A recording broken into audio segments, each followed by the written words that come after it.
What if I told you the way it has always been done is not the best way? Facing your fears will change your life. The passion behind this journey is merging two separate worlds into one with the goal of creating value and awareness for a better life. I'd rather be sidelined trying to achieve greatness than watch greatness achieved and it only set on the sideline.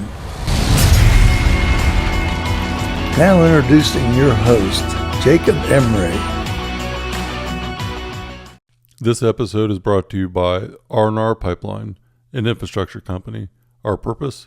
Enhancing America's infrastructure with a safety-driven, integrity-led culture that provides an environment for team members to grow and thrive. There is a very interesting analogy for situation life. The curse of competence. The curse of competence. That sounds like it doesn't align, but the reality is it's what happens when you become so good at something that you become irreplaceable, indispensable. You cannot be replaced, but no one really recognizes it. It's not necessarily in a good way. People start just to rely on you and expect more from you. You're always going to do it, and you continue to take it on because that's just who you are. Sometimes you're taken for granted. Sometimes it's not appreciated. It's overlooked. And the big part is the majority of the people have no idea what the actual reality is of the work capacity that it took you to achieve this thing. So it looks effortless, but it's really just the application time and time again that got you to the ability to do it. So whenever this arises and you recognize it, it's going to be frustrating at first because you're not going to understand why people just expect it. Why is it expected? It's an expectation, but there's no appreciation. And that is a recipe for disaster for anyone that is a high performer, that does something elite and never gets any recognition for it. It's human nature to have subtle appreciation received and be able to give more. If you are pushed to do more and you're not pushed or you're not recognized for doing more, it's not likely you're going to keep taking that on. It's going to cause burnout. So there are symptoms to the curse of competence, and the first one is you're the go-to person. You are always the person that when shit hits the fan, someone comes to you. You take care of situations, whether it be personnel, leaders, thinking outside the box, whatever it is, you are that person. Then there's the expectation of more responsibility. You always take on more, or you have to go back and do something you used to do. Your expectation is that this shouldn't be something I'm doing. Someone else should be able to take this on. But then you have to go back and handle what you used to on top of what you are doing now with the current situation. And the future state of tasks that you need to take on is still there. It still has to be done. So more responsibility, the same reward. Sucks. You take on bigger problems and you don't really see the benefit personally, and no one else even appreciates it. And then you become too valuable to advance. So if you're in a position where you don't have ownership or, a C-suite position, a position on the board and the C-suite and any type of leadership, you can't advance because you've set the bar so high for your current role that you can't even get someone to replace a quarter or a fraction of you.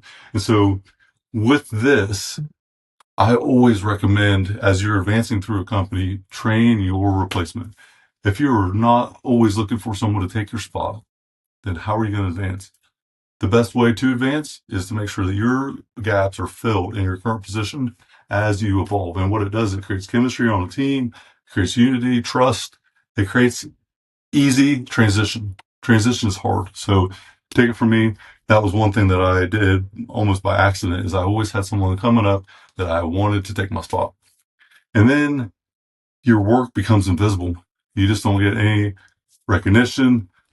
You go right through the things that you do. No one else could even fathom doing them, understand them. But, it's so simple. It's so easy. Anyone could do that. My fifth grader could do that. But in the reality, no one else can do it, or else you probably have them doing it.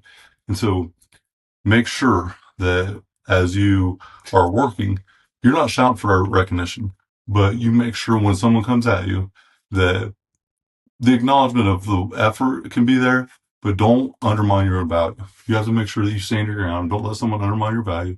You know who you are. Stand up for yourself and defend your value. because if you don't, I guarantee no one else will. So the last thing is you get punished. You get punished because of other people's incompetence. The more capable you are, the more likely you are to fix problems, the more less likely anyone else is to do that.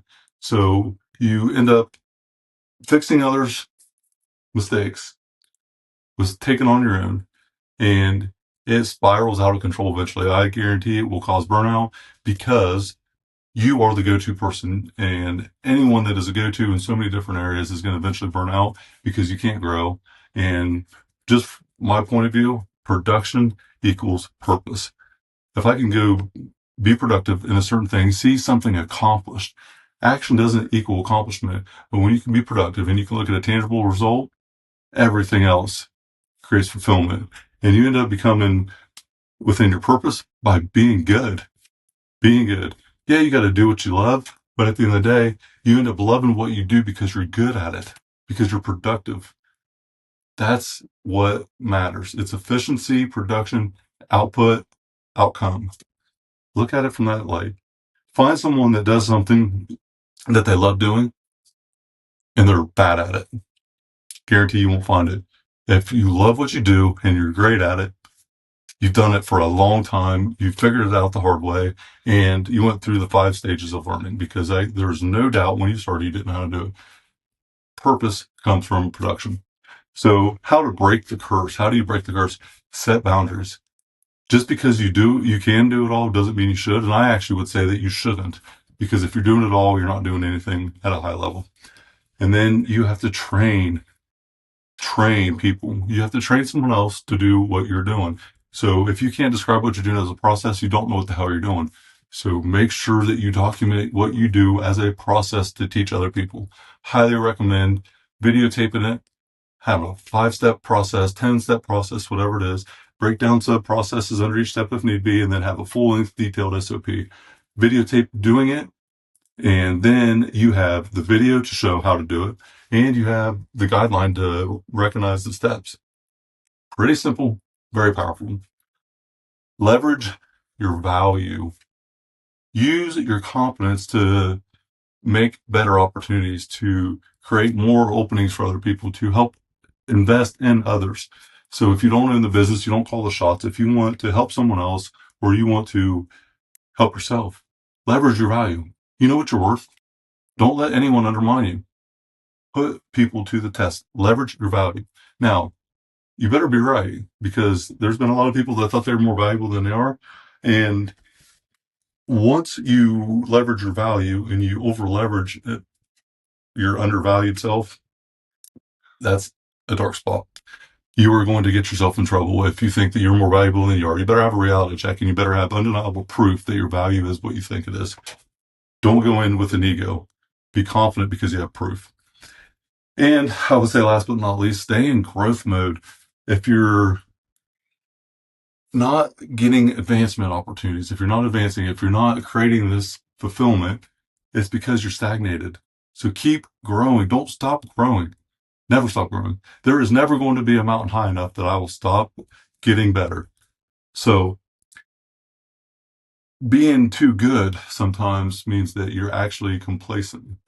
If you're too good in one role, why are you not going for the next one? So reevaluate yourself and make it tangible. We're all biased to our own self, and normally we're not as bad as we think we are, but we're also not as good. So just get the reality check. Lean on the people that you trust, your peers, your mentors, your coaches. Have them help you assess that from a non-biased point of view. Be open and honest. Take the criticism and feedback as an opportunity to get better. So you will. Confidence is a blessing. The key is knowing when to use it, when to leverage it, and when to step back and let others rise up.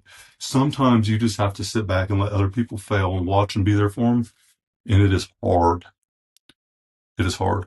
But we all need experience to have good judgment, because bad experience or bad judgment comes from experience. Experience comes from good judgment. Bad experience or bad judgment equals experience. Experience equals good judgment. You start out with bad choices. You fail. You learn from it, gained experience. And then your experience gives you the ability to make good choices. So work harder until you learn enough to work smarter.